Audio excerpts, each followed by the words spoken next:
Well, hello, and welcome to this latest edition of the Transformation Leaders podcast, where today we're going to concentrate on performance improvement and looking at performance both as an individual level, a team level, and an organisational level. We're going to talking about an approach that I think works really, really well, and one that you can adopt relatively easily within a transformation programme. So without further ado, let me share my screen and we can go into more detail about the actual model. So yes, today we're talking about the performance improvement approach that works for transformation programs. So why is it important? Well, we live in this VUCA world of volatility, uncertainty, complexity, and ambiguity, and that can have a big impact upon the performance and the productivity across of both individuals, organizations, teams. So it's our real ability to transition from that volatility into something that's got clarity around vision, from that uncertainty to something that's very much about better understanding of what we're trying to achieve, that complexity to clarity and ambiguity to agility.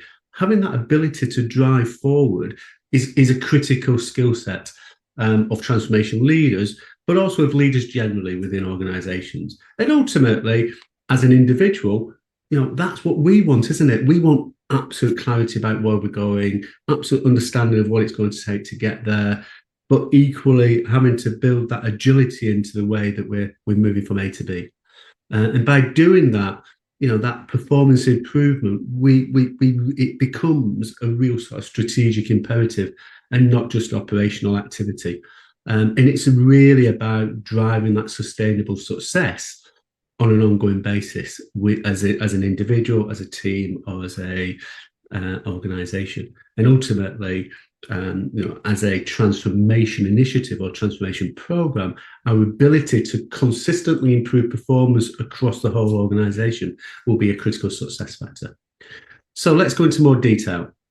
I want to talk today about this approach called CLEAR. It's an approach I've developed over a number of years. It sort of brings together some ideas from different models, but I'll talk to you in more detail about what I mean in these 5 sort of pillars, which coincidentally make the word clear. Why is it important, and what does the CLEAR approach really focus on? Well, it's about helping to navigate that complexity. It's about building that clarity and ensuring that clarity about where we're going is in alignment with the core vision and strategic priorities. Again, that could be our personal vision, it could be the team vision, it could be the organisation vision. But it's about really making sure that there's an alignment in place and getting that clarity and removing the complexity. It's about really understanding how we can prioritise what we do. We've spoken a number of times in the past on these sessions about, on a personal level, having a to-don't list, because there's all stuff that's happening all the time that takes our time away from the stuff that we should really be doing. And that real clarity and prioritization and real focus gives us that ability to drive forward on the areas where we can deliver the greatest impact. And fundamentally, it's about building that engagement with the right people at the right time so that you really get the buy-in of people, all your stakeholders, people within the team, people within the wider team, because that's the way, as we all know, that's the way to really drive change within an organization. And ultimately, performance improvement activities are a change. We're asking people to change what they are doing to improve performance and productivity on an ongoing basis. So, that clear model, this clear approach, I think covers the 5 core areas to achieve those 3 bullet points there. So let's start and go into a little bit more detail about each of the areas under the CLEAR approach. So C is clarity, and it's about providing that vision and direction. So really, how can we get and develop a real compelling vision that connects both individual roles to the larger purpose and really starts to make the transformation meaningful for everyone? How can we do that? What does it take to create that sort of compelling vision? And then moreover, once we've got that vision, that North Star, how can we develop real clarity and around core objectives and what we're doing to drive from A to B, and how can we put measurable objectives in place so that it really helps to translate that vision into specific actions and a roadmap that we can move forward on to move from A to B. And how can we get clarity around the communication channels that we're going to be utilising to really ensure that we've got ongoing alignment and address that ambiguity, but ultimately to reinforce the transformation purpose. We've all been in situations where we're getting involved in work and we're being asked to do things differently. We don't really understand why. We don't understand where we're moving towards. And if you've been in that situation, it can be very frustrating, and often it has an impact upon your performance. So if we're focused upon improving performance, getting clarity, getting that real compelling vision is a critical skill that we've got to adopt and embed within our sort of role as transformation leader. The second area is getting that absolute laser focus and prioritizing what we do. As we've said earlier, ultimately, everybody in the world is equal in terms of the amount of time that they've got each day.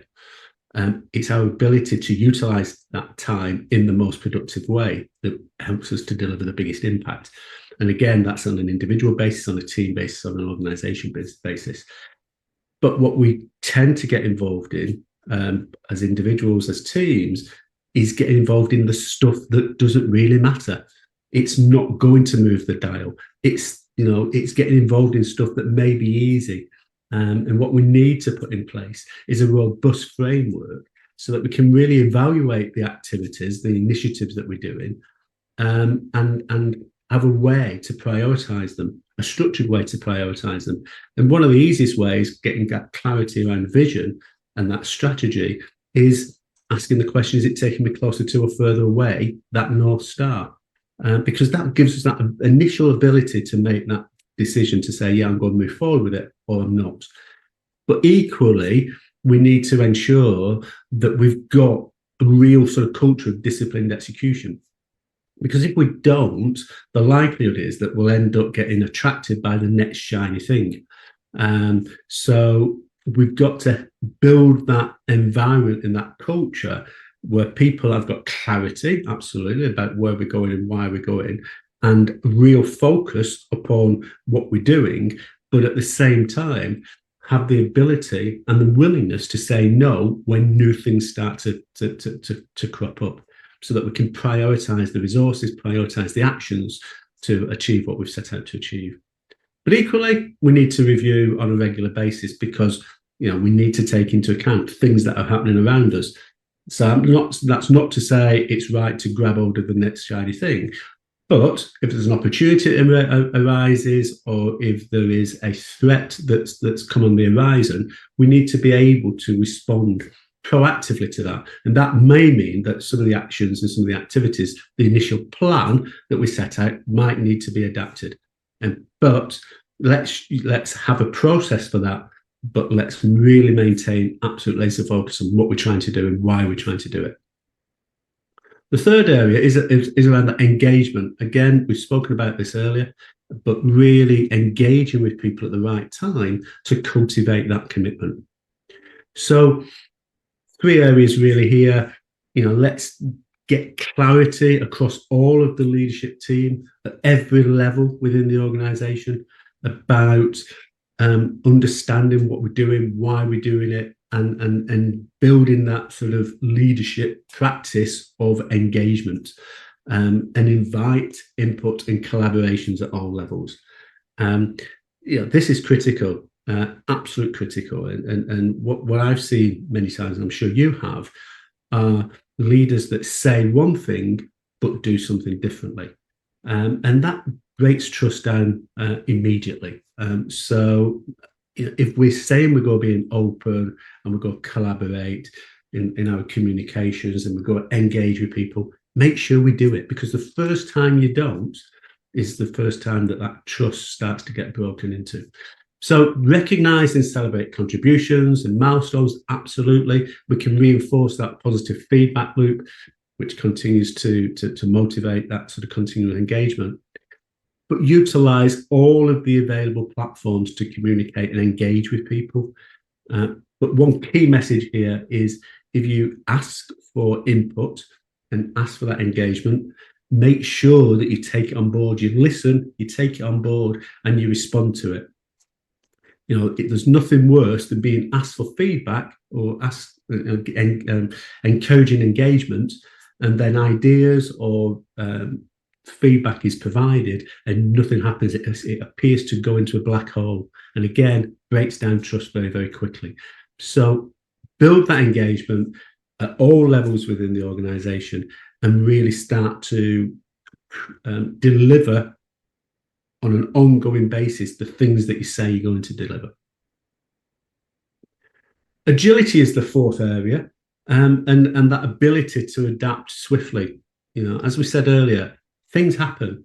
You know, opportunities arise, threats appear on the horizon, and it's critical that we have that ability to adapt and that agile mindset really at all levels. And the way to do that is to establish a framework, a culture where experimentation is accepted. The fact that we can learn from failures, but and ultimately quickly capitalize on opportunities is a key mindset.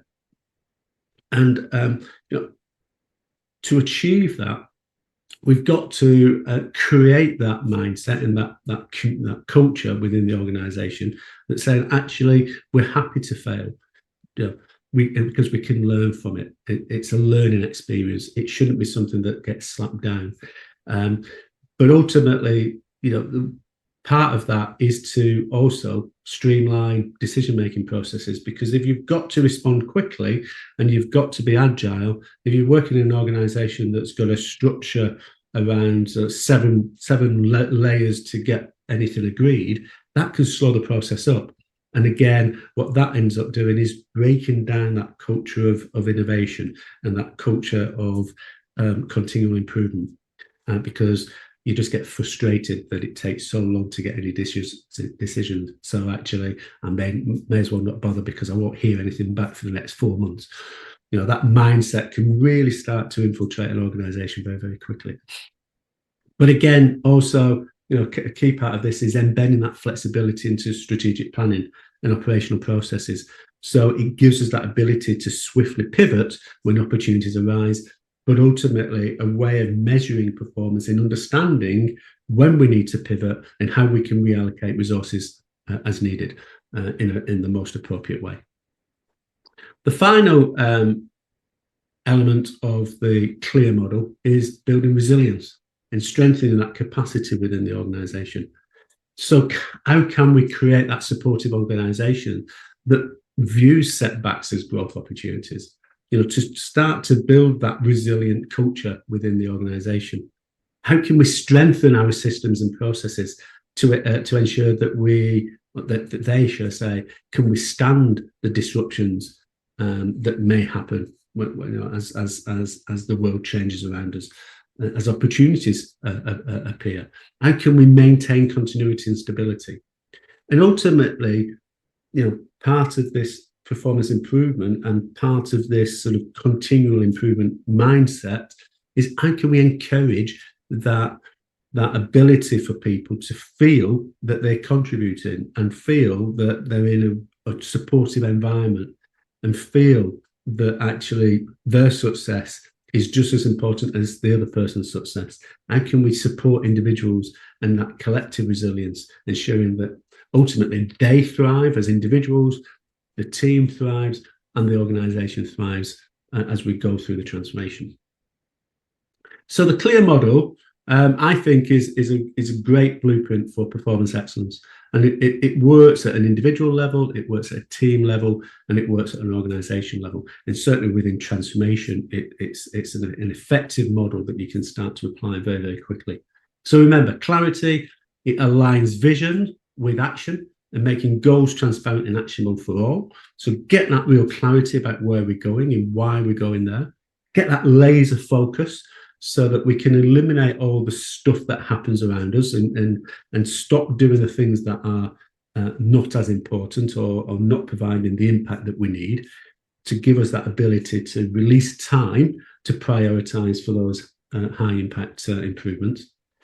Engage with people on an ongoing basis and build up that those agents for change within the organization, and really encourage innovation in ideas, so that we can really drive forward on that performance improvement mindset. Absolutely adopt agility, so that we can adapt our way, our route map, based upon the feedback that we get, based upon those external shifts that we've spoken about, but ultimately making sure that we are doing what we need to do to achieve what we've set out to achieve. And finally, that resilience. Build those resilience, that resilience mindset within the organisation at an individual level, at a team level, and at an organisational level, so that we can learn from failures, we can learn from successes, we can adapt in the right way, and we thrive on the challenges, because that's what will drive long-term improvement. So there you have it, the clear process for performance improvement. Hopefully you've enjoyed this session. You've found a couple of things that you can start to apply immediately within your transformation activities. Please do leave us a comment. Let us know how you're going to embed some of these things. And please do subscribe so that we can notify you when the next video is released. With that, thank you very much for joining me today, and have a great day.